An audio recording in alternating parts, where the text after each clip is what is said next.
Christ et sa justice de E.J. Waggoner, chapitre 3, Christ en tant que créateur. Immédiatement après le texte, fréquemment cité qui dit que Christ, la parole, est Dieu, nous lisons que toutes choses ont été faites par elle et rien de ce qui a été fait n'a été fait sans elle. Jean 1er, verset 3. Le commentaire ne pourrait rendre cette déclaration plus claire qu'elle ne l'est. Par conséquent, nous passons aux paroles d'Hébreux 1er, versets 1 à 4. Dieu nous a parlé en ces derniers jours par son Fils, qu'il a établi héritier de toutes choses, par lequel aussi il a fait les mondes, et qui, étant la splendeur de sa gloire et l'empreinte de sa personne, et soutenant toutes choses par la parole de sa puissance, ayant opéré par lui-même la purification de nos péchés, s'est assis à la droite de la majesté divine dans les lieux très hauts, ayant été fait d'autant plus excellent que les anges, qu'il a hérité d'un nom plus excellent que le leur. King James Version. Les paroles de l'apôtre Paul aux Colossiens sont encore plus empathiques que celles-ci. Parlant de Christ comme celui par qui nous avons la rédemption, il le décrit comme celui qui est l'image du Dieu invisible, le premier-né de toutes les créatures, car c'est en lui qu'ont été créées toutes choses dans les cieux et sur la terre, les visibles et les invisibles, soit les trônes, soit les dominations, soit les principautés, soit les puissances. Tout a été créé par lui et pour lui. Il est avant toutes choses et toutes choses subsistent par lui. Colossiens 1er, versets 15 à 17. Ce texte merveilleux devrait être soigneusement étudié et souvent médité. Il n'y a rien dans l'univers que Christ n'ait créé. Il a fait toutes choses dans le ciel et toutes choses sur la terre. Il a fait toutes les choses qui peuvent être vues et toutes les choses qui ne peuvent être vues. Les trônes et les dominations, les autorités et les puissances dans les cieux. Toutes dépendent de lui pour leur existence. Et comme il est avant toute chose, étant leur créateur, c'est par lui que toutes choses consistent ou se maintiennent ensemble. Cela est l'équivalent de ce qui est dit dans Hébreux 1er, verset 3, qu'il soutient toutes choses par la parole de sa puissance. C'est par une parole que les cieux furent établis. Et cette même parole les maintient à leur place et les préserve de la destruction. À cet égard, nous ne pouvons pas omettre cette déclaration d'Ésaïe 40, les versets 25 et 26.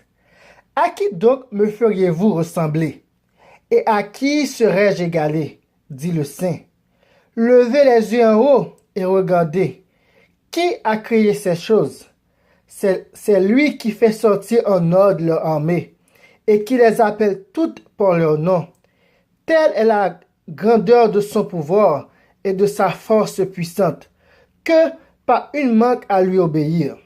Ou comme la traduction juive le rend avec plus de force, de lui qui est grand en puissance et fort au pouvoir, aucune n'échappe.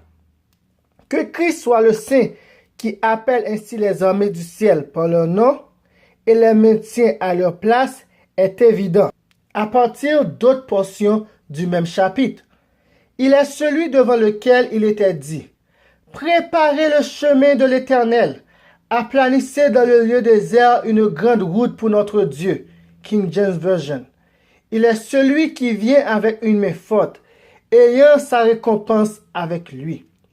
Celui qui, comme un berger, nourrit son troupeau, portant les agneaux dans son sein. Une autre déclaration concernant Christ en tant que créateur doit suffire. C'est le témoignage du Père lui-même. Dans le premier chapitre d'Hébreux, nous lisons que Dieu nous a parlé par son Fils. Il dit de lui que tous les anges de Dieu l'adorent. Et des anges, il dit, qui fait de ces anges des esprits et de ses ministres une flamme de feu. La version King James. Mais quant au Fils, il dit: ô Dieu, ton trône demeure au siècle des siècles, et le sceptre de ton règne est un sceptre d'équité. Et Dieu dit plus loin, c'est toi, Seigneur, qui as fondé la terre dès le commencement, et les cieux sont l'ouvrage de tes mains. Hébreux 1er, versets 8 et 10. Ici, nous trouvons le Père s'adressant au Fils en tant que Dieu, et lui disant, « Tu as posé les fondations de la terre, et les cieux sont l'ouvrage de tes mains. » Quand le Père lui-même rend cet honneur au Fils, qu'est-ce que l'homme pourrait lui refuser? Avec cela, nous pourrions alors en finir avec ce témoignage direct concernant la divinité de Christ et le fait qu'il est le créateur de toutes choses. Une mise en garde est peut-être nécessaire ici. Que personne ne s'imagine que nous voudrions exalter Christ au détriment du Père, ou que nous voudrions ignorer le Père. Cela ne peut être, puisque leurs intérêts sont un. Nous honorons le Père en honorant le Fils. Nous sommes conscients des paroles de Paul disant que nous n'avons qu'un seul Dieu, le Père, duquel procèdent toutes choses, et nous sommes pour lui, et un seul Seigneur, Jésus-Christ, pour lequel sont toutes choses, et nous sommes par lui. 1 Corinthiens 8, verset 6. Comme nous l'avons déjà énoncé, c'est par lui que Dieu créa les mondes. En fin de compte, toutes choses proviennent de Dieu, le Père. Christ lui-même provint et sortit du Père. Mais il a plu au Père de faire habiter en lui toute plénitude et qu'il devrait être l'agent direct et immédiat de chaque acte de création. Notre but dans cet examen est de mettre en valeur la position légitime d'égalité du Christ avec le Père, afin que sa puissance pour racheter puisse être mieux appréciée.